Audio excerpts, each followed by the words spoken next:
లక్షలు వచ్చినా 3 లక్షలు ఆయన సిద్ధంగా ఉన్నారు. మనం డబ్బుల కోసం ఆలోచించుకోవాలి.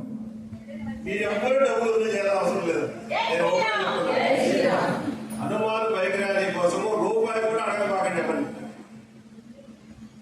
ఒకటి, జెండాలు ముందుగానే తీసుకోవాలి. అది సంఘం ఇంట్లో లేకపోతే మీ టీంకి మీకే అలవాటు చేస్తాం చేసి 8 సెంటర్ నుంచో 6 సెంటర్ నుంచి అక్కడ డిసైడ్ చేసుకుని అక్కడి నుంచి ఊరేగింపుగా ఏసీ స్టేడియం చేరాలి. అక్కడే జెండాలు జరుగుతుంది.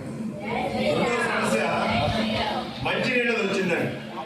గ్రౌండ్ లో మంచినీళ్ళు మధ్య ఏర్పాటు చేస్తారు, కానీ వినియోగం మాత్రం తక్కువగా ఉంటుంది. అందరూ తాగడం లేదు, రావడం బయలుదేరడం జరుగుతుంది. అంటే మనం ఏం చెప్పామంటే మధ్యలో ఆపి మంచినీళ్ళు ఇవ్వలేము.